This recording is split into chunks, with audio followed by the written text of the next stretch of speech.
These are the most disturbing crimes that were committed by Discord and Reddit mods, and as the video goes on, they only get darker.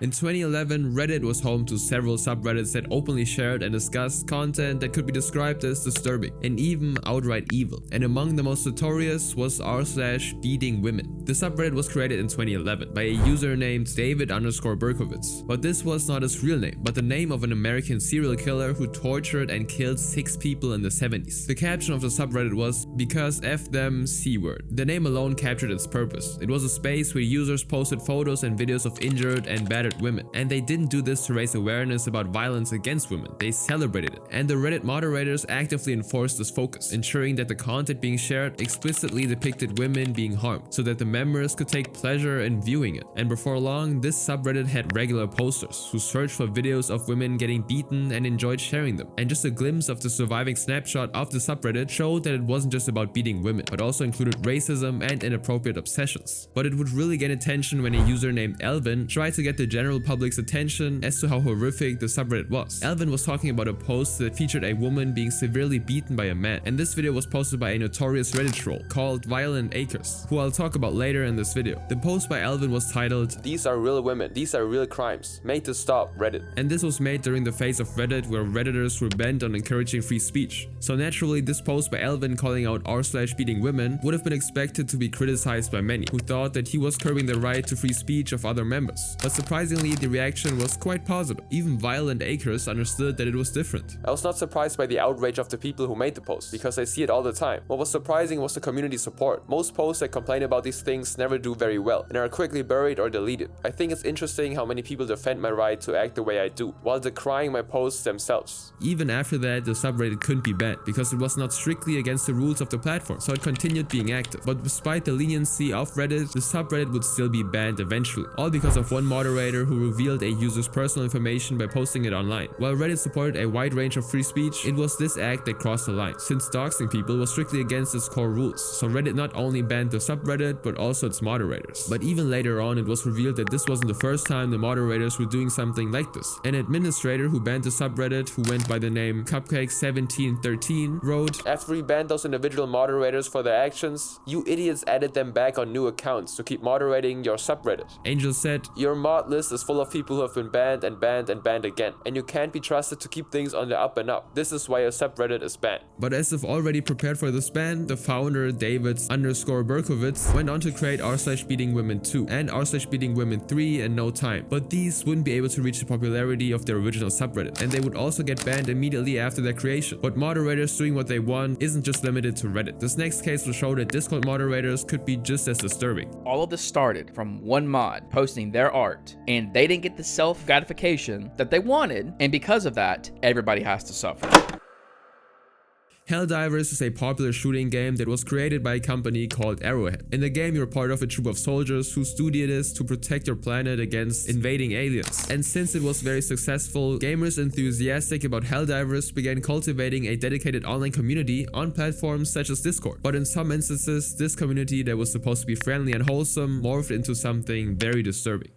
On June 10th, 2024, a moderator who was known as Tamburger of the Helldivers 2 Discord server posted an artwork in the channel. But it wasn't just any artwork, but that of their furry persona wearing a Helldiver armor. And to this very post, people reacted in multiple ways. While most reactions were positive, some people expressed their disapproval by reacting to the post with a vomit emoji. But little did they know that using this emoji would have some weird and very extravagant consequences. After a while, Tamburger announced to everyone that members were being rude by reacting with a vomit emoji, and that anyone doing this would get a 24-hour timeout, which naturally surprised and offended a bunch of people at this attempt to curb quote-unquote free speech. And of course, knowing the internet, they went on and added more vomit emojis. Of course, this infuriated Tamburger even further, and they put up a final warning which only seemed to heighten the silliness of the situation. "This is your reminder that if you want to vomit react furry art or be a jerk about furry art, that you are lining up for a 24-hour timeout by me. This is also a reminder that if you try to reply to me in here, you can't, because there's no typing in here. Everyone reacting to my post with a clown emoji is also lining up for a timeout. Keep going, you're making my life easy." The way Tam mentioned furry art in the message made it sound like the entire server was generally unsupportive of furry images or drawings. But that wasn't actually the case. In reality, it was only Tam's own drawing that received such a wave of negative reactions. Other furry art was well received without issue. Other furry posts did not receive any negative reactions. It was just them. And it would escalate even further, since as soon as people started confronting them for banning people, Tam started giving out excuses about how a timeout was different from actually banning people. But this is not a single isolated incident of a moderator misusing their position on the Helldivers Discord server. A much more serious allegation came out on March 3rd, 2025, through a post by a server member named Singularity's Marauder on the Steam community forum. The post went like this. Based on secondhand and first-hand information, I gathered that there has been a major incident on Helldivers 2 Discord, in which a veteran of the server has engaged in inappropriate activity with a small human. The relationship turned sour, and the small human has said some mean things to the abuser, which later was used as evidence to ban them. The victim was permanently banned with no chance of appeal, and the situation was silenced by moderator staff's standard approach of drop it and please change topic. During this period of time, I was contacted by an individual who represented themselves as a third side. This person explained to me that the victim was in relationships with many people on the server, and that all the people she had been with apparently had a very bad experience with her. This person was later revealed to me by the victim to be the abuser. The abuser has most likely contacted various individuals. I was a very low profile person on the server in an attempt to manipulate people into thinking that the victim deserved to be banned. The Helldivers 2 Discord staff has not addressed the situation and has simply remained quiet in hopes of preventing further drama. The abuser is most likely still operating on Helldivers 2 Discord server. At least this is how much I know of the situation. I am posting this because I'm tired of Discord moderator staff getting away with absolute ignorance towards the suffering of all the people they trust and their protection. I'm tired of them manipulating situations in order to create an infantile environment in which certain privileged individuals are able to get other ones removed from society and then shunned repeatedly for months on end. For the sake of creating drama content they can then discuss, instead of the latest John Helldiver meme. I would like this information to reach Arrowhead, and I would like them to seriously reprimand their recruited enforcers. The victim has been on the verge of leaving this earth after the emotional abuse she had suffered on the server and the treatment she'd received, including an apparent jury-rigged court in which her lawyer was not present. How can we allow this kind of behavior in the 21st century, let alone on a server directly owned by one of the currently most important gaming companies? How can we find it acceptable that some individuals are playing their own little regimes in hidden chambers, controlling the lives of thousands of people like this without anyone overseeing them? The Discord is as of now not moderated. There's merely a half-asleep artificial intelligence that was designed only to target one specific offense. The company in charge of Discord is not interested in treating actual convoluted cases of abuse, even on servers as large as this one. This is why I'm choosing to post this here. And when one commentator replied that the victim could have just left the server, their original poster went into even more detail. You are a small human, a teenager on a server made by a company of a video game you like. People on the server are generally nice, but also a bit cultish, because they're all being controlled closely by a high moderator who watches their every move, and occasionally gives them gift permissions as a reward for nice behavior and snitching on their friends. Then you meet a person. I assume this person reaches out to you a bit, because, of course, and you develop a relationship with them. Whatever happened in that relationship, I'm not certain, but it ends badly. And then this person takes the screenshots of this relationship and publicly posts them all over the Discord. These screenshots are then interpreted by a bunch of unpaid interns who decide to play a government for a split second, because the higher directive says so. They go about and do some sort of a horribly disorganized, half-assed procedure, in which they blame the victim for the whole situation, and then they kick them out. Then after you, the person, gets banned, you hear constant rumors of the person who abused you in the situation spreading misinformation to your previous colleagues, who apparently couldn't care less about what happened to you, and are all against you now. You can see also the fact that this person is acting in horrible, bad, manipulative faith, and no one cares. But while all these cases were limited to the internet, let's move to the cases where things cross the screen into the real world. I saw one guy with his legs gone at the knees, some ankles and feet missing, shrapnel wounds on people on the sides of the head. It was a bright Monday afternoon on April 2013 in Boston, when a casual Boston marathon was fatally interrupted by the blast of two pressure cooker bombs, one of which was placed at 671 Boylston Street and the other one at 755 Boylston Street. They didn't just blast at once. The second one exploded 12 seconds after the first one, before people could realize exactly what was happening. In the aftermath, 3 people would be announced dead. But apart from these, around 500 people would be severely injured and some so badly hurt that they needed amputations to even survive. Of course, for such a serious incident, the response was equally serious. But this wasn't in the real world, but also on online forums and platforms like Reddit, where people felt it was their duty to do something to help the government. So a Reddit user named Oops777 with a few other people created a subreddit called r/FindBostonBombers with the aim of contributing to the official investigation. Throughout its existence, the moderators of the subreddit were motivated by a sense of duty and a desire to do the right thing, which clearly resonated with people online, since around 3,000 2,000 members would join the space in a span of a day. In an interview with Vice, a moderator of the server, rather_confused, described the subreddit in heroic words. I was inspired by all the people who ran straight toward the blast in the video, trying to help out. This subreddit is kind of like that. It's the human spirit fighting back. So when Oops777, the creator of r/find Boston Bombers, asked me to mod it, I said sure. Despite this passionate attitude, the moderators were sober enough to imagine what could go wrong with such an endeavor, like innocent people getting accused and harassed by people online. So they came up with strict rules, where members of the subreddit weren't allowed to name any real-life person. If they did, they ran the risk of getting banned, but no amount of rules prevented the worst from happening. The whole investigative method used by the members of the subreddit was crude and sloppy. For example, some members used to go through pictures taken during the marathon and just circle people who looked suspicious to them. This would often lead to wrong and misguided accusations. A bit of racism in this approach became apparent too when a redditor named u/so_rad proposed the 13-man theory. In this theory, Rad claimed that 13 non-white men in the crowd were responsible for the bomb blast. His theory was quickly found to be a racist generalization though, because all those men were Arabs. The mod rather_confused clearly saw that this was baseless and dismissed it as he admitted it in the Wire interview. But theories like this would keep popping up on the subreddit, with most of them just being members randomly pointing out people as suspects because they wore weird clothes and backpacks. One of the most prominent examples of this is the blue robe guy theory, in which some members claimed that a guy who was wearing a blue robe was the suspect. The reasoning behind this was that he had a backpack that looked similar to the one that actually contained the pressure cooker bombs. But even this assumption was found to be false. Until this point, no actual harm occurred to anyone in real life because of the subreddit, but this would change when the FBI released pictures of the suspects they found to be involved. At approximately 5 PM on April 18th, the FBI released photos and descriptions of Suspect 1 and Suspect 2, urging the public to help identify them. This was a very crucial moment because now the members of the subreddit had specific faces to look for, rather than random people in the crowd. Everyone was in the race to correctly identify the men in the photos, and this hurry had devastating consequences. Redditors instantly got obsessed with the pictures and started analyzing everything they could about the two men, but not everyone was interested. Some members expressed their annoyance at how most Redditors were thinking they can actually help professionals like the FBI just by being part of a subreddit. This is starting to hurt my brain. I'm fine with people doing their own investigation for curiosity and fun, but some here think the FBI and professionals are clueless, like they couldn't think of basic stuff, such as checking clothing brands or local stores for purchases. I've seen people saying they want to crack the case before the FBI does. But let's be honest, the FBI identified the subjects on their own, without Reddit's help. They're trained professionals. We're just people at home squinting at blurry photos, playing Where's Waldo. But Redditors were unfazed. They continued to flood the subreddits with countless posts, analyzing and digging for information. And even though there was a strict rule against naming people, names still popped up, and the Redditors said nothing about them this time. And one name was Sunal Tripathi. The members thought it might be him, because he had the same height as Suspect 2 and was reportedly missing. But his disappearance actually had a tragic reason behind it.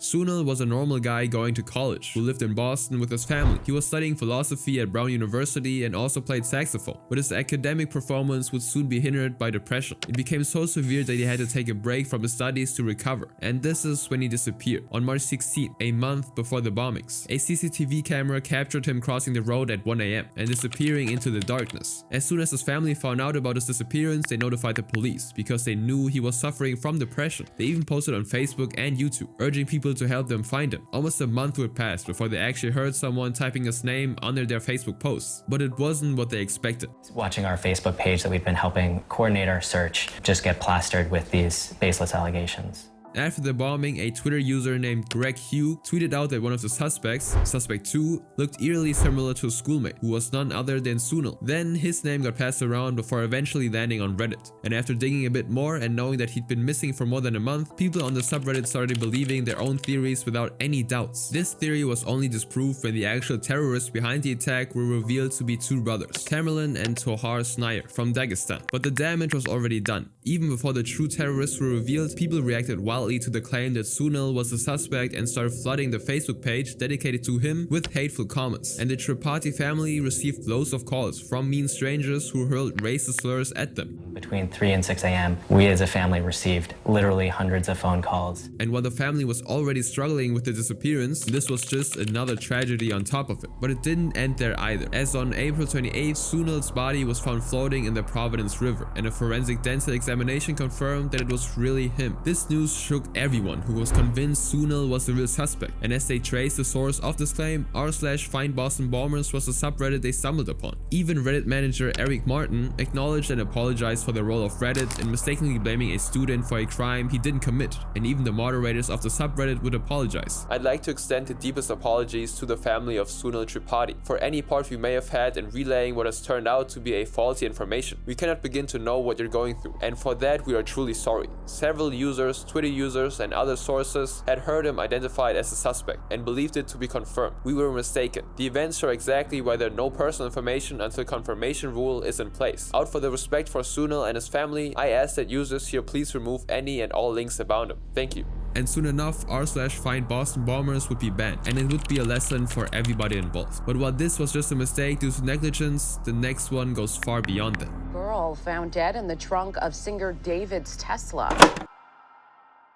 On September 8, 2025, Los Angeles Department of Transportation visited the very elite neighborhood of Hollywood Hills because of a vehicle with a very strange odor that had been parked for more than 72 hours at one particular spot. And upon searching thoroughly, they were shocked to find a decomposing body inside the trunk of the vehicle. Immediately, the police were alerted, and forensics experts started to investigate the identity of the body. This wasn't an easy task because the body was almost fully decomposed already, but they went on to narrow their search by going through the list of missing people in LA and stumbled upon Celeste Rivas Hernandez, a 15-year-old girl who had been reported missing for almost a year. By questioning her mother and matching the physical details like tattoos and clothing, they eventually confirmed that it was indeed her. When asked about why she might have gone missing, her mother told the officials that she was involved with someone named David and ran away from home on May 5th, 2024. This proved to be a crucial fact, since the name David appeared at another place in the investigation.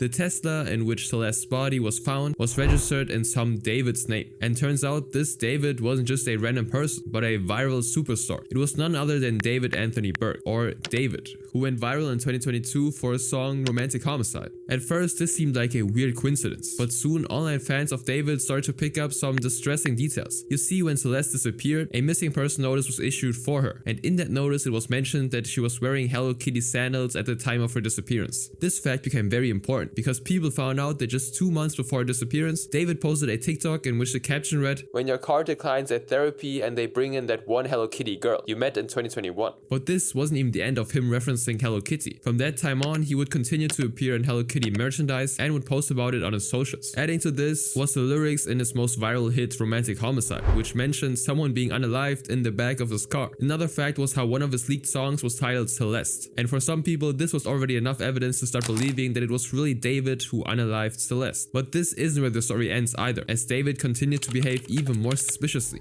Celeste and David didn't just have matching tattoos on their fingers saying shh, but also on September 24th, members of David's subreddit started to realize that something weird was going on in his subreddit, which had around 312,000 members. Users started to notice that some posts mysteriously disappeared, and all of these posts were about the lyrics of the leaked song about Celeste. But then things started to clear up when people started looking into the moderation logs, where the users noticed that weirdly there was only one moderator for the whole subreddit, which was none other than David himself, which led to people alleging that David had actually been the person deleting the post against him to portray himself as a more positive character. And as soon as these claims were out in the open, the subreddit went into a full lockdown mode, which meant that no one could post anything for a period of time. And as of now, the subreddit is still on lockdown, and LAPD has currently confiscated David's personal belongings for a deeper search. Officially, the police has not yet confirmed a suspect, and we'll see how well this case actually ages. But this isn't the first time a moderator on Reddit made it to the news. Long before the David case, there was a notorious moderator on Reddit named Violent Acres. I enjoyed doing that. I liked going in and making people really mad over what amounted to meaningless things. Michael Bruch was a 49-year-old man who was working as a computer programmer for a Texas-based financial service company called First Cash. He resided with his wife, who was disabled, and his social life was similar to the millions of people he was surrounded by. But the same cannot be said about his online life. It was there that Michael became someone else. He became the user Violent Acres, one of Reddit's most infamous moderators. While the number of subreddits Michael moderated went into the hundreds, the ones he was frequently associated with were the most disturbing pages on the whole website. One such subreddit was r/jailbait, an almost illegal subreddit on which people posted inappropriately suggestive pictures of But this didn't actually seem to offend a lot of people, as r/jailbait was hailed as the subreddit of the year in 2008. Even Eric Martin, Reddit's general manager, defended his unconventional subreddit by saying that we're a free speech site with very few exceptions, and having to stomach occasional troll Reddit like r/pics of dead or morally questionable Reddits like r/jailbait are part of the price of free speech on a site like this. This seemed like Eric dismissed anything that was immoral or disturbing by calling it a troll. But r/jailbait would actually turn out to be a subreddit that would make Reddit go against its own rules of not curbing free speech. At its peak, r/jailbait had around 20,000 members, all of whom were openly posting pictures of questionably aged humans in revealing clothes. And the way they got these images was very disturbing, as these members scoured through Facebook and other social media accounts for these pictures, which they then just posted on the subreddit for others to look at. The other distressing subreddit that Michael moderated was called r/pics of dead, which is pretty self-explanatory. And the names of other subreddits associated with Michael are even more disgusting, so I'm not even going to name them out loud. But there was one question that was on everybody's mind. Why did a platform such as Reddit give a user as disturbing as Michael such an important role in moderating so many subreddits? The reason for Violent Acre's privilege was that for years he had helped administrators deal with the massive dark side of Reddit, acting as an unpaid staff member who was assigned to deal with all of the NSFW content on the site. But the relationship between Michael and Reddit wasn't always peaceful. In the beginning, even Michael started posting dark and disturbing content, which was even too much for Reddit. But eventually they came to an agreement because they realized that behind all of the filth, Michael was actually an excellent community moderator and could be trusted. Reddit's lead programmer, for example, would go on to admit that once we came to terms, he was actually pretty helpful. He would come to us with things that we hadn't noticed. At the time, there were only 4 of us working, so that was a great resource for us to have. Chris would go on to call him a trustworthy and positive member of the community, and Michael was clearly taking pride in his actions, which was apparent in the fact that he often held IRL meetups with other moderators. In fact, he even went as far as to make a t-shirt with a zombified Reddit logo on it and sell it. He even created a subreddit entirely for him, Violent Acres, where he would post news and updates about himself. In his eyes, he was an invaluable member of Reddit who was ensuring that there was free speech on the platform. This made him a respectable figure that no matter how outrageously he spoke out, it was always considered to be just an attempt to troll people. In fact, in his own words, the reason he trolled everyone was that he enjoyed winding people up. I like winding people up. I always assist and compliment people when they react with good humor, grace, or wit. The ones that bite, I play with them till they drop. I once trolled a guy for so long we broke Reddit. The admins had to make a patch so we could keep going. But not everything he said was to troll people. Sometimes he also admitted to dark facts about his own life without any hesitation. For example, in an Ask Me Anything session, he openly admitted that he did an inappropriate consensual act with his very own 19-year-old stepdaughter. It seemed as if Michael was confident enough that no one would blame him for anything. But this soon was going to change. On October 9th, a user named The Contortionist posted a picture of his girlfriend on the subreddit. In it, the person was wearing only underwear, and this seemed to have excited a lot of members, who then started flooding the comment section with requests for more pictures. The Contortionist replied that this was the only no-clothes photo he had of her, and that he can't post any other pics. But still not satisfied, a lot of members personally messaged him and flooded his inbox with requests to send those no-clothes pictures of his girlfriend to them privately. And guess what? He almost did it. He immediately put up a post in which he took such a photo of his girlfriend and edited it in a way that it wasn't exactly unclothed, but it still showed what was happening in the photo. It was a picture where the girl was committing inappropriate acts to the original poster. He captioned the post with, I had to edit the photo for obvious reasons. Enjoy your time. But the requests still didn't end. People kept asking for more. For the love of God, PM. It is your duty to hook us all up. Huh? So he's actually PMing us? If so, PM. PM me with the others, please. By the way. And unsatisfied Reddit users were not going to let this go. They kept upvoting this post so it would appear on everyone's feed immediately. Until big media like CNN started to notice this, and even Reddit managers got apprehensive. They immediately sent messages to all the Reddit moderators that this was going to be looked into, since the actual inappropriate stuff was being transferred through private messages. Eventually the pressure was too much, and Reddit had to go against its own rules and ban the subreddit. But despite that, Michael was such an important member of Reddit that Eric himself privately messaged him and gave him a heads up about the potential ban. Want to give you a heads up, we're making a policy change regarding jailbait type content. Don't really have a choice. This didn't even trouble Michael, as he went on to create another short-lived subreddit called r/creepshots, where people posted pictures of, again, photographed in public spaces. This was a whole new level of disturbing content on the platform, and he probably thought he could get away with it. But unfortunately for him, this wasn't going to happen. all because of Adrian Chen, a journalist at Gawker, who would finally put an end to Michael's reign. It didn't take much effort to figure out who Michael really was. Again, all thanks to Michael himself. He constantly boasted about his exploits and exposed his identity to people close to him, which meant that he was always at the risk of being ratted out. And that's exactly what happened. A close friend who had started to disagree with him decided to tip off Adrian that it was Michael Bruch behind the Violent Acres account, and his call to Michael was answered. And somehow Adrian was able to match the voice in the call to the voice that appeared on the podcast Geeks of Doom, which was created by Violent Acres and his fellow moderators. In that phone call, Adrian talked to Michael for about an hour and revealed his intention to show the world that it was Michael Bruch behind Violent Acres. And faced with the prospect of being exposed, Michael would try to gain Adrian's sympathy by saying, "My wife is disabled. I got a home and a mortgage. And if this hits the fan, I believe this will negatively affect my employment. I do my job, go home, watch TV, and go on the internet. I just like riling people up in my spare time." And when Adrian asked if he regretted posting all of the stuff online, Michael simply replied with, "I would stand by exactly what I've done." And what was most shocking to Adrian was how Michael was least bothered about his family finding out about his online persona. This was because they already knew. Michael's wife, who went by the username Not So Violent Acres, posted very different content from that of her husband. She posted wholesome animal videos and ran a subreddit for people with fibromyalgia, a disorder that causes frequent muscle pain. Coming to his son, whose username was Spawn of VA, he was revealed to be his dad's fan. In an AMA session conducted a year before the expose, he would admit some weird things about his own father, like the fact that he owned a suitcase full of inappropriately shaped objects. Armed with all these facts, Adrian decided to release a detailed article where he revealed that the man behind the Violent Acres account was Michael Bruch. And since Michael was prized by Reddit, almost all of the staff stood for him. And within hours of the article's release, Reddit would ban Gawker's links on the platform. But it was already too late. The expose spread like wildfire, and Michael was fired from his day job. Then, for the first time, Michael appeared on national television when CNN interviewed him. But the fact that he was on national television didn't stop him from admitting some very crazy facts. While he wasn't charged with any crimes, Michael was still questioned by the police regarding his confession of performing inappropriate acts with his stepdaughter, which she was quick to deny. On Reddit, it was Michael who seemed to have taken it to the limit, but on Discord, one server was destroying all limits. Police say she may not be the only he's targeted.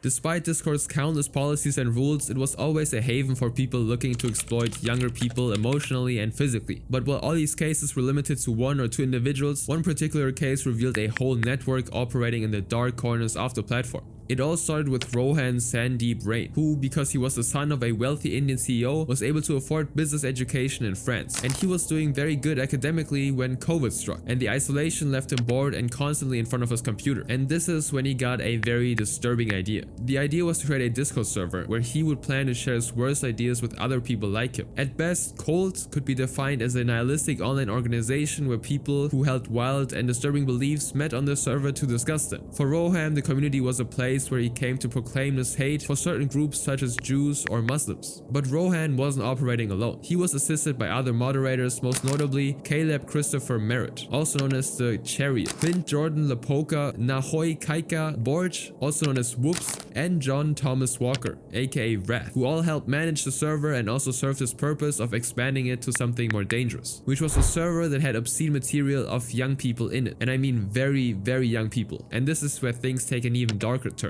These obscene materials that the server had were obtained in a very gruesome manner, which was by emotionally manipulating and blackmailing young users into sending that kind of stuff. First, Rohan and his friends would meet some young people on sites like Roblox. Then they would slowly gain their trust by getting them to talk about their personal issues and then offering advice on how to deal with those. When enough trust was established, Rohan would quickly change his tone and talk about degrading and offensive stuff, which would shock the young people into conversations. Finally, Rohan would then ask them for an inappropriate picture or video of themselves, which he would actually receive in most cases due to his manipulative behavior. Once he had those pictures, he would then continue to blackmail them to either send more or do as he said. And this was just one of the methods that Rohan and his team used to get content for the server. Sometimes they would even force the young people to use sharp and big objects in inappropriate ways and record it to send it on the Discord server. But it wasn't for the pleasure of seeing these videos that Rohan did what he did. Most of the time it was pure sadism and being able to manipulate someone. He apparently got a thrill out of it. A Discord chat between him and another user read, "I don't care what they do. Rohan, you know I'll do anything for you, but the server is too much for me. You made me myself, and I did it. You made me unclothed for your friends. I did. What else do you want me to do? I'm just a human Rohan. Like I said, I don't give a F. I'm busy. Sorry. Video call? In 5 minutes, I will show you my recent scar I got from a fight on my eyebrow. Yes, keep a blade ready, baby." He not only urged them to attack themselves, but also to record these acts, which were then circulated on Discord. But by 2022, the activities of this organization weren't just limited to this platform, but expanded to apps like Telegram, where members created groups with obvious titles and continued selling obscene materials of these younger people. In one private chat room, the conversation showed how young the victims were. $50 and I'll send 10 videos, 10 pictures. I'm 19. Sorry bro, I said younger. My little sister is... Nah, request for a much younger age group. You got Cash App? I use my brother's because he made a new one. I'll pay you $15 right now if you do. I do. Now eventually these members would start to participate in real-life crimes, and one such crime was committed by one of the most important members of the community, Caleb Merritt. In 2021, Caleb interacted with a young member of the Discord server and convinced her to run away from her family to commit inappropriate acts with him in the forest. But fortunately, police found and arrested him in the woods before he could actually do anything to the girl. But the proper indictment of all these people would only occur later, due to an investigation spanning 4 years, all thanks to an Iowa student whom we will be calling Clara, who decided to expose the criminals after she was forced and blackmailed by an anonymous friend on Discord. In 2018, when Clara was still very young, the friend manipulated her into sending him obscene material of herself, which she did. Then 2 years later, he resurfaced, this time to blackmail her into sending more such material. But this time she didn't surrender and went on to report it to an Iowa State University police officer, Kami Felt. What followed was a deep dive into the dark corners of the internet to find the sender. At first this seemed fruitless, as it was very difficult to find the true address of the man, but then Kami realized that she could simply track the man through the banking details he used in paying Clara for the obscene materials. And this banking information would prove to be crucial, as after years of searching, Kami would finally find the sender, who was a Hawaiian resident called Clint Borge, one of the main pillars of the cold Discord server. From there it wasn't difficult to find and arrest another man, John Walker. While this was happening in the US, Rohan was being held in France for his crimes, and this was the result of an FBI report where they stumbled upon online videos of girls carving stuff onto their bodies. Some even wrote his actual name down, and when they were questioned, all they could say was that they were being forced to do this by someone who called himself Rohan, and this would eventually lead to his arrest and detention in France. He eventually admitted to the investigators that he was indeed a psychopath and has been in custody since 2022, while his partners in the US are serving their sentences. But this certainly wouldn't be the end, since Cold's influence was so far-reaching that multiple other groups sprouted that followed the original server ideology and activities, and one such server was...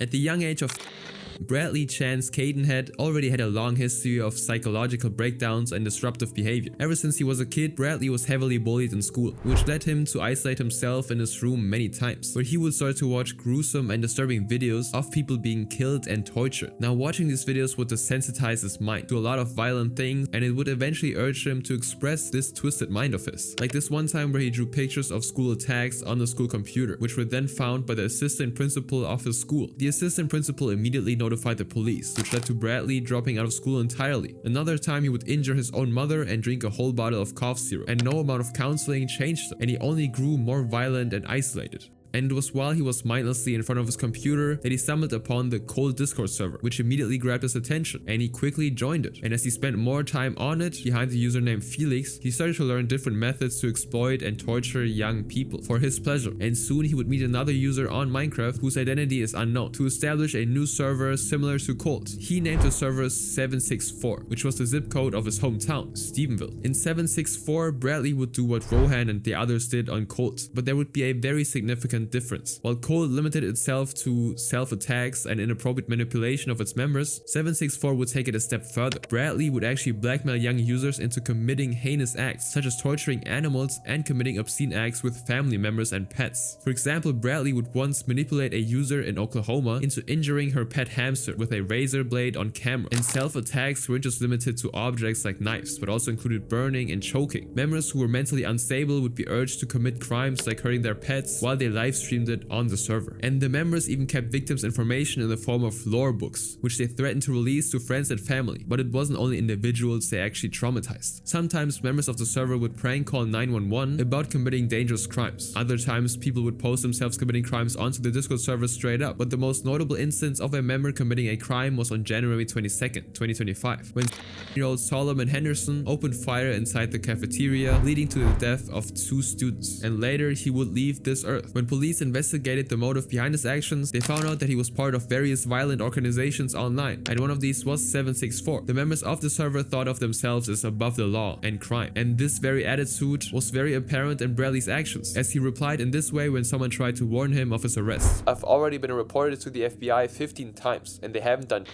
But justice wasn't far. Just days after this very warning, Stevensville police would be informed about a user in their locality who downloaded tons of obscene material involving younger people. And this user was Bradley himself, whose house would then be searched by police who would confiscate his laptop. And the stuff they would go on to find in there horrified them. They found pictures of anonymous young users with Bradley's names on their body, and they didn't write it with ink. For the police and the courts, after seeing these heinous pictures, it was clear that Bradley had to be tried as an adult rather than a juvenile, and he would actually be sentenced to life in prison at such a young age in 2024. But Bradley's arrest didn't guarantee the end of 764, as his place was quickly occupied by other members. The most prominent criminals who were revealed to be connected with 764 were Prasan Nepal and Leonidas Veragianis, and those two would actually be the one who would get arrested first by authorities for passing around obscene material of young people after Bradley got arrested. Another ringleader who would later be arrested too was Richard Densmore, who used to make young users write his username on their body too, and again not with ink. Once in 2022, he tried to convince a girl to write rabbit on her chest, but when she refused, he managed to get her obscene pictures by luring another user who had her pictures with Discord Nitro, and after he obtained those snapshots, he went on to blackmail her to follow his orders. I have little themselves for me and do weird. To this day, 764 is up and running and still poses a danger to countless young people online. The most recent arrest connected to this awful server happened in August 2025, when 27-year-old Dong Hwan Kim, a member of 764, was reported by the police by young users who accused him of tricking them into sending him inappropriate videos.